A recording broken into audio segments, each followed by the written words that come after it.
This is a system that we came up with because we were struggling. We were struggling on my team on figuring things out. Now, part of this is I am a very difficult visionary. I'm a very difficult kind of entrepreneur to handle, but we were trying to come up with a way to really manage things. And we had a separate problem. And the problem we face is that we're not a normal online business.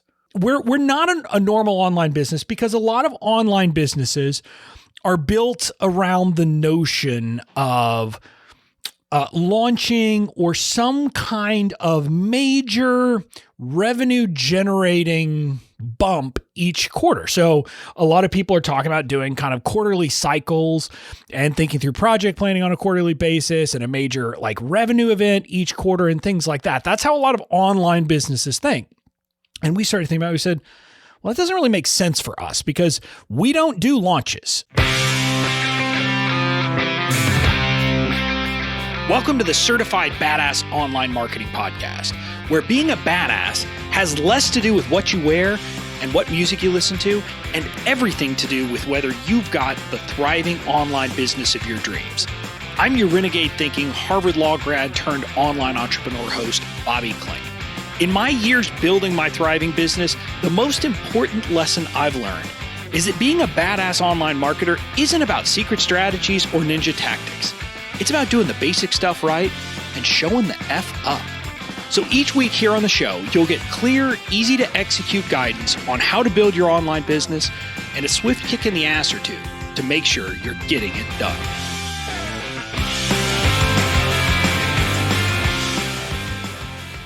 Hey there, welcome to episode 185 of the Certified Badass Online Marketing Podcast. I'm your host, Bobby Klinck, and I'm excited for today's episode because I'm going to be talking about something, well, I don't know if it's interesting or not, but it's something that kind of my team and I came up with. It's what we have kind of come up with as a unique project cycle and project planning method to work for our business. And it's something that came about because of some struggles we had in our business. And I'm going to share it with you. And I'm really going to kind of help you understand how we are thinking internally about how to kind of manage projects, manage tasks, and do all of that within an online business. And, you know, people ask me how we get things done and all that. And so I'm going to share it with you. And I'm going to be honest with you up front. This is something that Katie, my integrator, and I came up with kind of collaboratively and thinking through this back in early October. And at the time we knew kind of the rest of this year of 2020 was going to be us kind of in the breach, right? We had some stuff already happening, so we weren't completely going to follow this, but we had this as a plan for going forward. So this is what we're implementing in 2021. And, you know, our hope is that it will make everything smoother and easier within our business. And I wanted to share it with you so that you could think about, how do you plan projects? So regardless of whether you ultimately adopt kind of what I'm going to be talking about, this planning cycle or anything like that, I want you to be thinking about how are you going to plan projects, big tasks within your business. That's what you need to be doing at a fundamental level. And so I want to make sure you are actually being intentional about it and not just kind of, you know, flying by the seat of your pants. So that's what we're talking about today. Now, there is not a, you know, kind of an episode or anything I'm going to promote this time. I'm just going to kind of dive in.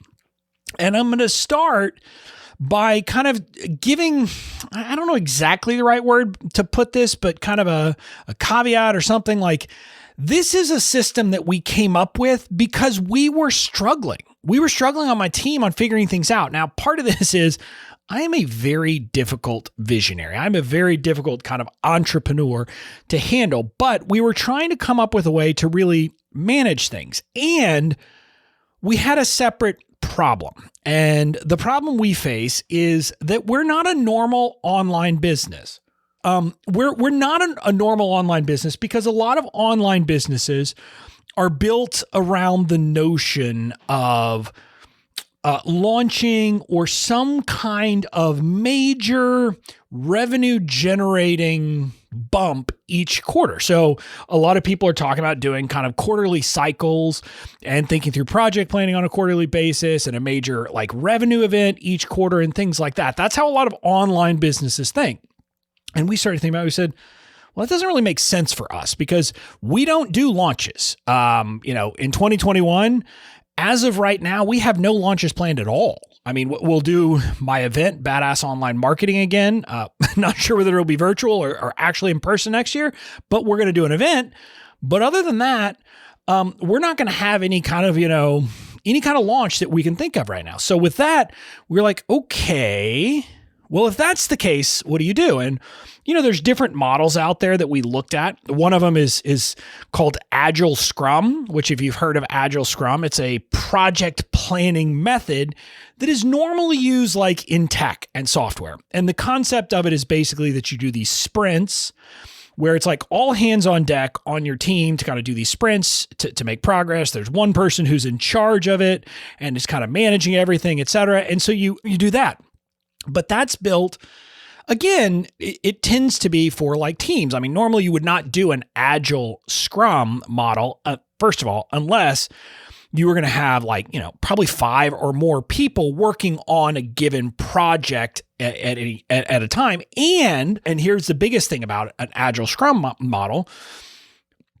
When you're doing Agile Scrum, the people involved in a sprint, that is supposed to be the only thing they're working on at the time. So that way there's nothing else in the way. Well, I've got a team that, including me right now, is 4 kind of actual, what we call our core team. Then we've got designers, we've got a VA, et cetera. But we would never have even 4 people working on just one thing. That's just not the way our business works. I mean, again, just to give you the sense, I'm recording this podcast episode. I'm batching a series of podcast episodes, in the week before my online event this year, Badass Online Marketing Live. So that gives you some sense. Clearly, I'm working on multiple things at once. That's just the way our business works. And so a Scrum model wouldn't work either. So we tried to come up with these things and we're trying to say, well, how are we going to make this work?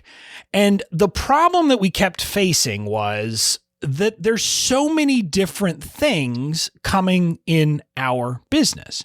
And we were trying to say, well, how do we balance all of the different interests and all the different things? So for example, let me just be clear.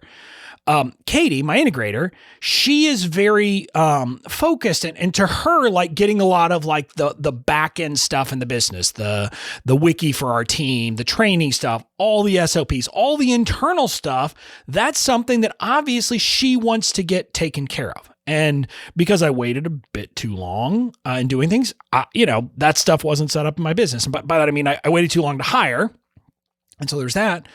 But then there's also, there's pressure to do promotional stuff to try to bring in revenue. Again, we should all be thinking about that. And to be clear, I bring revenue in all year, every year, kind of every day of the year, pretty much. We have money coming in of people buying stuff because my templates and all that.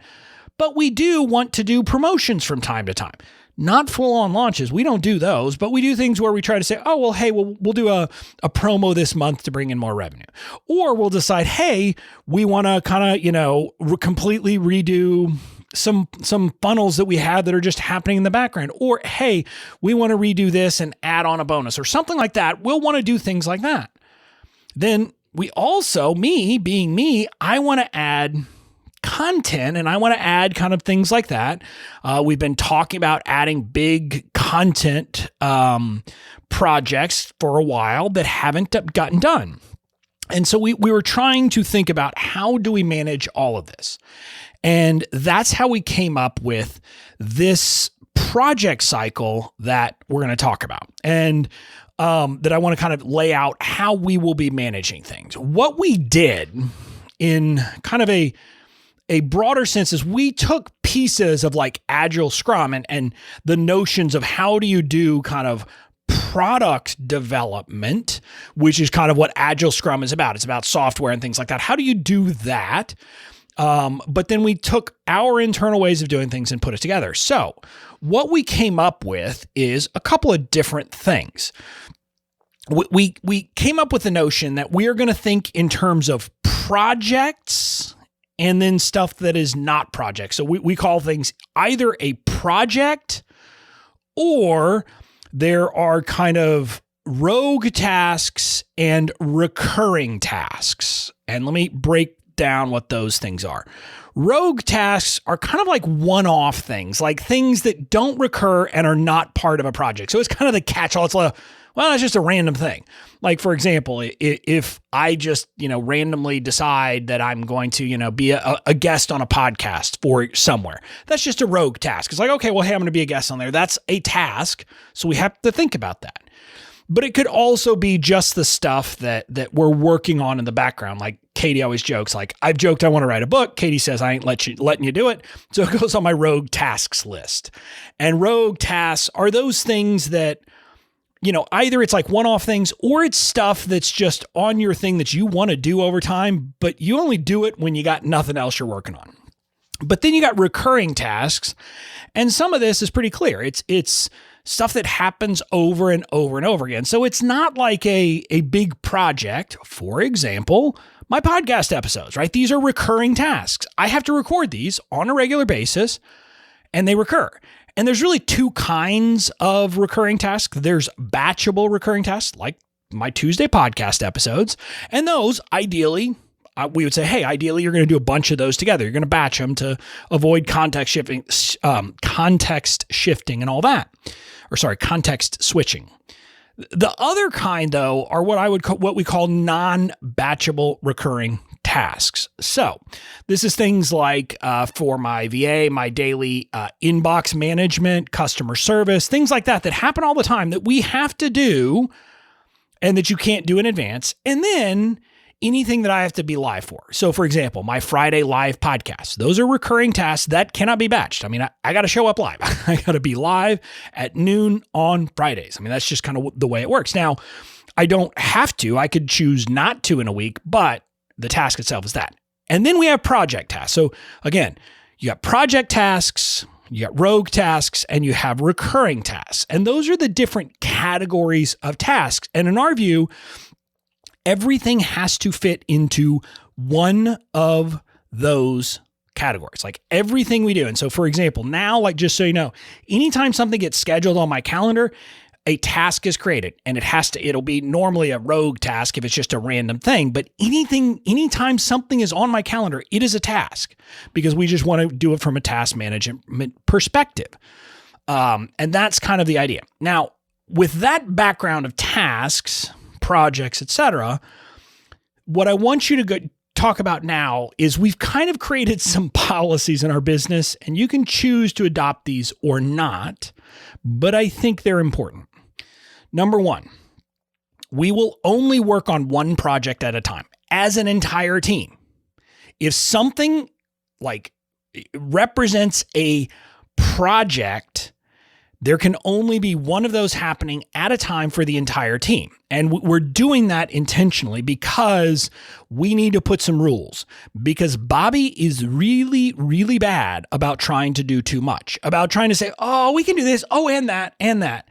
And this is where I said we were kind of when we created this, we knew that the fourth quarter of 2020, we were not living by that rule because we had already committed to certain things. So for example, Shelly on my team was working on kind of evergreening something that we had going. So that normally actually would have been a project. It would have been something, hey, let's get it done. But then we were working on the live event, Badass Online Marketing Live. That in itself was a project. And we were working on this kind of super secret new thing that, if you're listening to this live on December 1st, I'm going to be announcing it at Badass Online Marketing Live this weekend, and I'll be talking about it publicly next week. This cool thing we're doing that we already had in the works that we had to finish. So we had multiple projects happening at once, and it has almost killed the team. So we're not doing that anymore. So going forward, we will work on one project at a time, and then of course you'll have stuff that's not project related, but we would not have anything more than one project. And here's the big difference. A lot of entrepreneurs or a lot of people who are teaching this say you should have one revenue generating project a quarter. We don't limit projects to revenue generating. To us, a project is a project, whether it's rev generating or not. So for example, if we wanted to move our tech stack, that's a project. Now, it's not going to make money for us, but it's a project. And we would not do that at the same time that we were doing anything else, okay? So one project at a time. And I think if you hear one thing from me in this episode, that should be it. Whether you are by yourself, whether it's you and a VA, or you have a team, you should commit to this too, of one project at a time. Because we, for a long time, one of the mistakes we made is we would be working on a lot of different stuff at the same time. And so the problem would be that things would sit. Like, for example, Shelly on my team would get stuff ready and it would be sitting there waiting for me to put my eyes on some copy, on some emails, on some of that stuff. But the problem was because me having my fingers in just about every part of the business, and Katie too is my integrator doing that, meant that like, we would not be able to get to it for a while. And I would joke and say Eisenhower matrix, because I would say, hey, I got to work on what's important and urgent. And so there was some of that. And so it was not a good way. We were bottlenecked. There were all of these things that we had been wanting to do. We've been working on doing for a long time and weren't getting done. And so with this, we'll only be working on one thing at a time and we will get it done. And it's good for Katie to use to control me, because we joke about this, but the best way to motivate me is to say, you got to eat your vegetables before you can have your cake. And in this context, it means if like there's a project that I really want to get to, but it's like, we can't work on that until we get this other one done. Well, guess what? That's going to give me an incentive to make sure we get that other one done. So it's really going to help in that way of forcing my attention on whatever we're working on at the time. Another one of the rules is that we will be conservative and build extra time into sprints within projects. So projects are something that are going to take long periods of times, and we're basically building in what are called sprints, which are like, these up to 3-week periods that are really focused work by certain people. And so the concept is we're going to build extra time into our projects and our sprints so that we have cushion. Because one of the things I've realized lately is I have this tendency to push very hard and to do that, but it occurred to me, my planning when I was doing that works great if nothing goes wrong.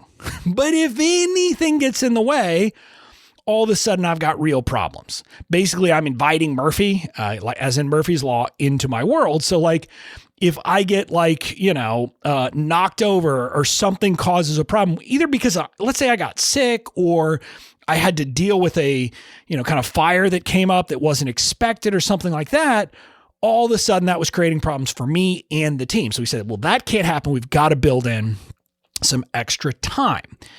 Now, here's the other thing that we have put in our policies. When anyone on the team is actively working on a project, so any kind of project, they will not be doing anything other than the tasks related to that project and non-batchable recurring tasks. So again, that means, remember we talked about there are project tasks, there are rogue tasks. So if you're involved in a project, you're not working on rogue tasks. And then there are the recurring tasks, the batchable and the non-batchable. So it also means you're not working on batchable recurring tasks while you're actively working on a project.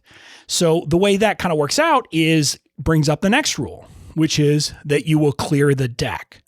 So each one of us on our team is responsible for looking forward to say, okay, when am I going to be actively working on a project?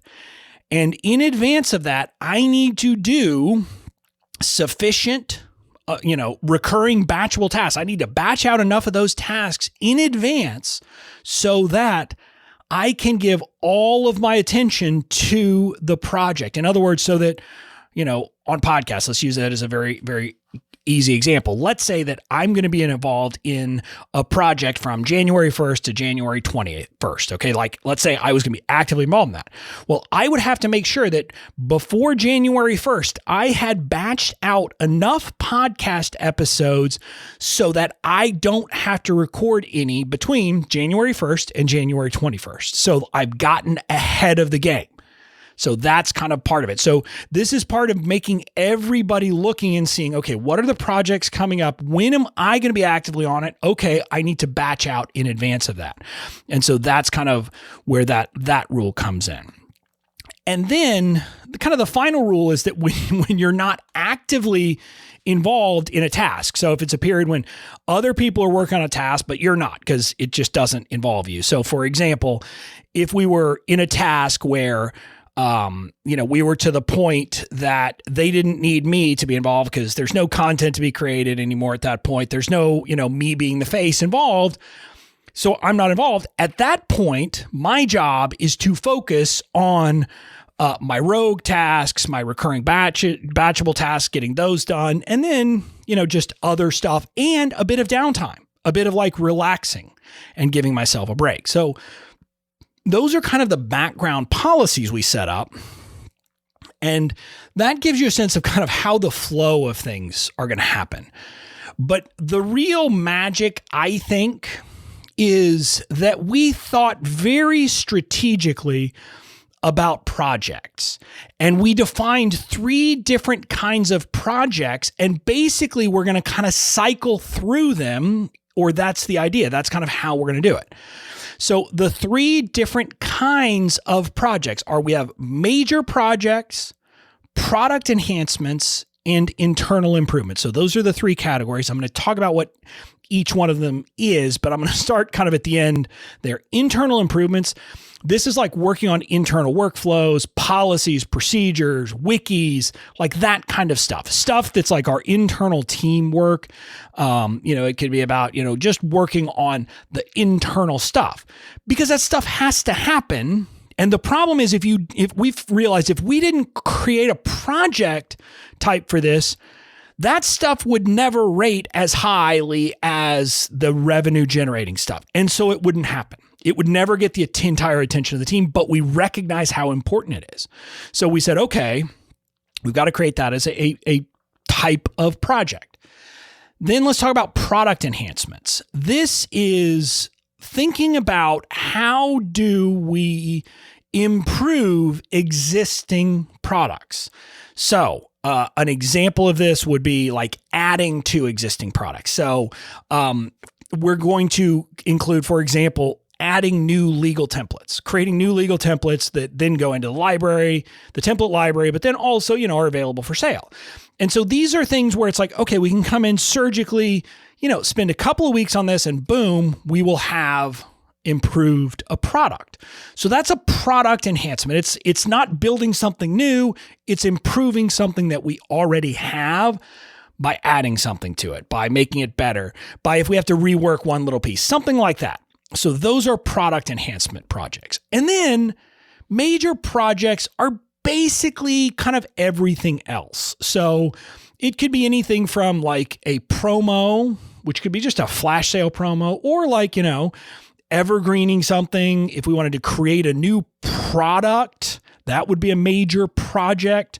If we wanted to redo our tech stack, that would be a major project. Or even if we wanted to completely redo either a product or something we have for free, that would count. And let me give you an example of that. The first major project that we actually have on our list, so the first thing we're going to be working on in 2021 is basically to redo our Online Genius Academy, which is the legal academy, the legal training. We're going to reshoot it. We're going to actually add some stuff to it. We're going to redo all of that, even though it's a freebie. That's a major project because part of it is just rebranding, but part of it is adding some trainings in there and just making it way better. But it's top to bottom, we're redoing it. We're not just improving little bits. So that's an example of a major project. Okay, so major projects are promos, kind of redoing something from scratch. If we do a new product, anything like that would fall into a major project. Our live event would obviously be a major project. That's another example. Then you got the product enhancements, which are about improving. And then you have an internal improvements. Okay. So you have 3 project types.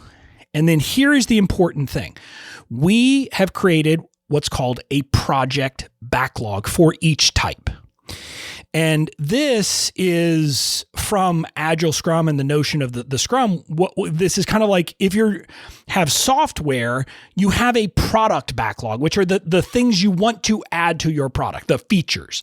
And that's kind of how you would do it. Well, we're doing the same kind of thing with a project. And then we have a system for kind of gauging how it should rate.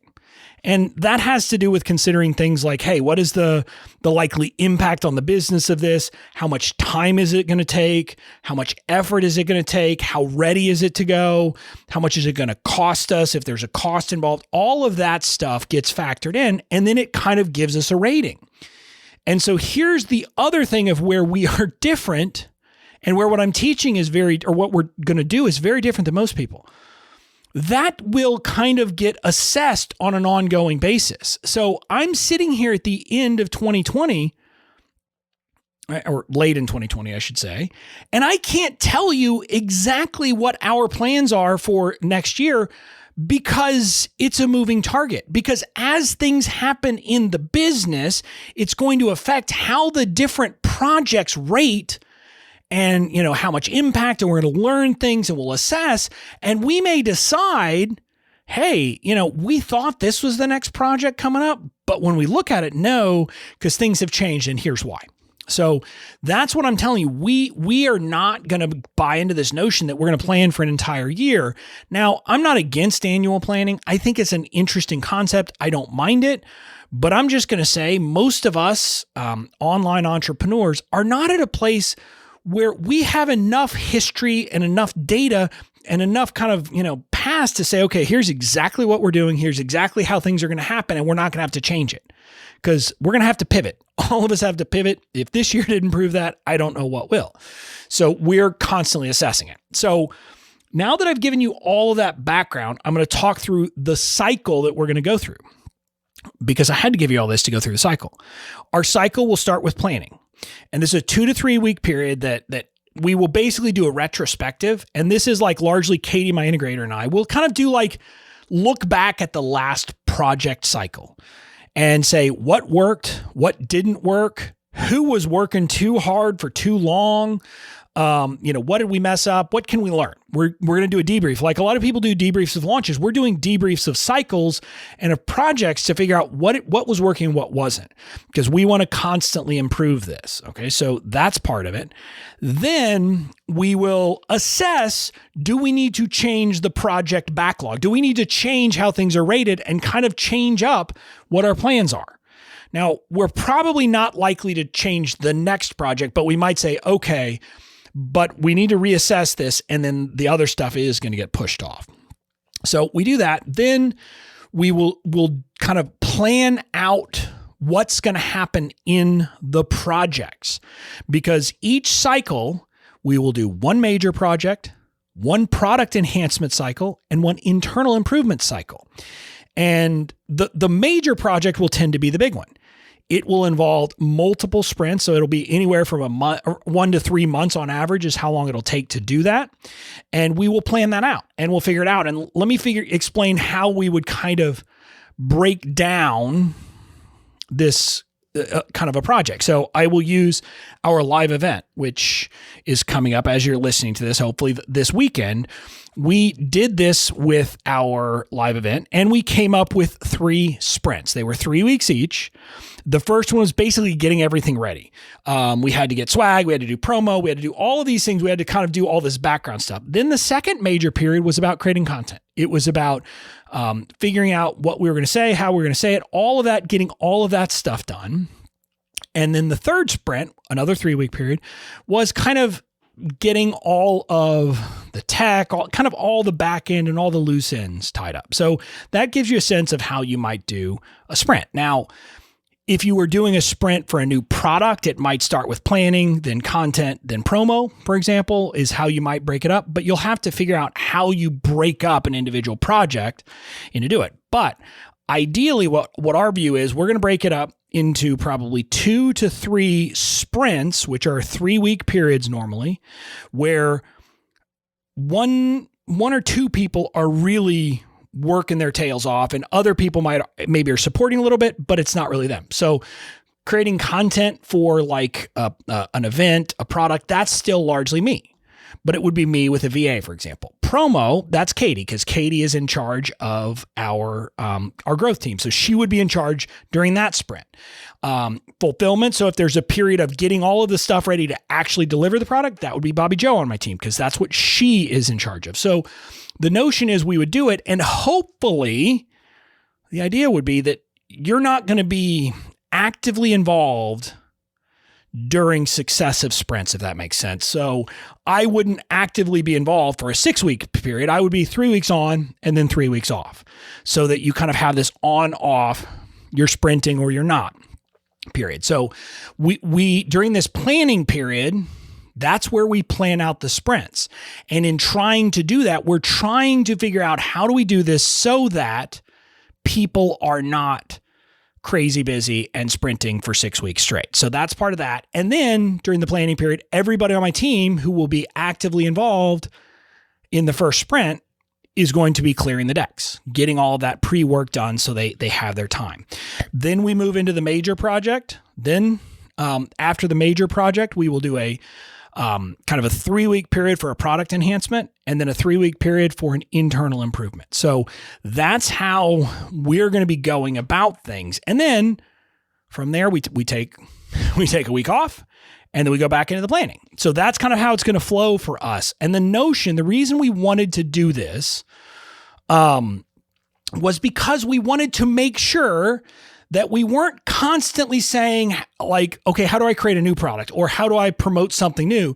But we were building into our system a way that we were constantly improving our existing products and improving our internal procedures. And we did that because, like I said, when we started doing this, like this kind of a project backlog, at first we were not breaking everything up, but we were just kind of rating stuff. And the problem was we tended to see that, a lot of this stuff was never going to get done because, it's hard to say where do SOPs, fit. It's hard when you do an analysis and compare that to, that or evergreening my email marketing program. Which one of those are you going to do first? Well, evergreening the email program is more likely to bring in revenue. That's more likely to have a bigger impact right now. But long-term, doing SOPs is going to be incredibly valuable. But how you measure that, that's tough. And so the same thing, we have plans for some other kind of major content overhauls. Same thing. Those are not short-term goals. Those are long-term goals. But how do you measure that? And that was the kind of thing we were coming to. And candidly, we want to redo our tech stack.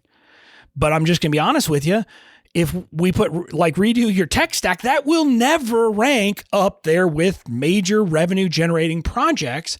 But at the same time, it's this kind of thing that, I'll just be honest with you, we deal with frustrations on our tech stack. And so we need to do it. And so that's why we broke it up this way, so that we were building in a way for us to constantly be doing this. And so we'll have a major project, a project enhancement, and an internal improvement. And that'll be happening constantly all the time. Now, another thing you might have noticed here is I didn't talk about quarters, because we are not viewing things as quarters, because candidly, there's no magic to the first quarter, the second quarter, the third quarter, and the fourth quarter. I mean, quarterly planning, yes, for tax reasons, I guess it matters. And for big businesses, it can matter because they have enough data that they can kind of reasonably plan around quarters. Our view is, hey, we're going to do it in these cycles, and it's not going to line up with quarters. That means each quarter we're going to, Katie and I will kind of do our meetings and talk about things. And where are we from revenue perspective, et cetera. But it's not like we're going to be doing quarterly planning like most people would. Instead, we do the planning after each cycle. After each one of these cycles, we have a period of planning, a period of reflection to do that. And that's kind of how we came to this and what we're going to be doing. Now, I don't know if it's going to work perfectly. Candidly, I think Katie is hoping that it will be an important thing to control me, because I'm the big problem. I'm the reason that we've had problems in the past, because candidly, I am, I chase shiny objects. And so part of this is really about stopping me from chasing shiny objects or, kind of putting bounds around me. But at the same time, building in things that I can look for and say, okay, well, that's coming up then. So cool. I can wait until then because we got a plan. I know it. I can wait till then and I can do it. And so that's kind of how we hope that it's going to work. But at the end of the day, what I want to get across with this is, you don't have to adopt our exact project planning cycle.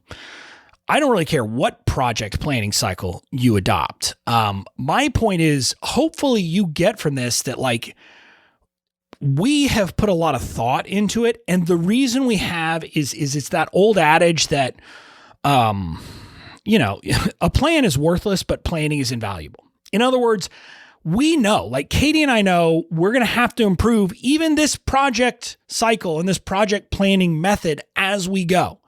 Because we're going to figure out things that aren't quite right, that don't quite work for us. And the other thing I want you to get is we didn't just take someone else's plan and say, okay, we're going to use someone else's plan because it won't work for us. Again, I just want to stress this, taking Agile Scrum wouldn't work for most of us because that's for bigger businesses where you have a Scrum, like a group that really is in a sprint and that's all they're working on.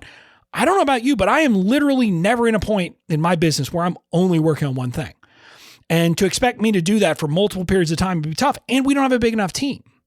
But similarly, because we don't launch, we don't have the natural cycles that a lot of people do. So for a lot of businesses that launch, they start with a promo schedule and they say, okay, well, we're going to launch, here and we're going to launch there. Okay, so those are the big projects there. What do we fit in between them? But if we're not going to do that, if that's not our model, which it is not, that model of project planning doesn't work for us either. And so we had to come up with something that works for us. And again, I know this drives people nuts because they're like, can't you just tell me what to do? No, I can't. I can tell you how to think about things. And ultimately, you have to figure out what's going to work for you. And that's true of just about everything. And so that's what I want you to get from this. There's value in coming up with a plan. There's value in doing that. But ultimately, what you have to do is create the plan that works for you. And I hope you'll do that and figure out a way to do it. I think, the most important rule is focus on one thing at a time. That's one thing that I have committed to Katie that we will do. And it's kind of I'll just be honest, once I get done with the event, I am clearing my decks through December. The plan for December is to clear a bunch of stuff that's kind of little stuff that needs to get done off so that we don't have that. And the hope is that then by following this, we all know what we're working on and we don't have to think about it. And we don't have to worry about it. And we won't get so backlog. And it's me mainly, not my team, but I won't get so far behind. For example, I have to rewrite my welcome sequence emails. I got to get that done. And so there's little things like that I'm going to clear off so they're not an issue anymore. But anyway, wrapping up, the point here is find a project planning method that works for you and then stick with it. And as long as you find something that works for you and stick with it, you'll be all good. So that's it for this episode. Now, I don't normally do this, but I'm going to tell you want to be here next week. You want to listen to this podcast next Tuesday because I'm going to be announcing something pretty darn big. That super secret thing that I mentioned that my team and I have been working on, it's big news. And I hope I don't do those things. I don't say stuff like that willy-nilly. I don't just say, I got a big announcement, then it's not a big deal. This is a big deal. So you're going to want to show up next week. You're going to want to hear it because I'm going to be talking about kind of some vision and future stuff that I'm looking at and that I'm seeing, and I'm going to make a big announcement. So you'll want to come back then. Now, if you're coming to Badass Online Marketing Live, I can't wait to see you there. If not, you're missing out. There's still tickets available, but I'm not going to promote it. If you really want it, you can go to bobbyklinck.com/bomb live. We're going to have a lot of fun this weekend. I'm looking forward to it. So that's all I got. And I will see you again next week.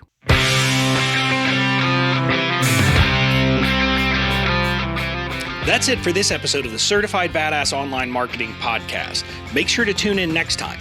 And in the meantime, go out and build the badass business of your dreams.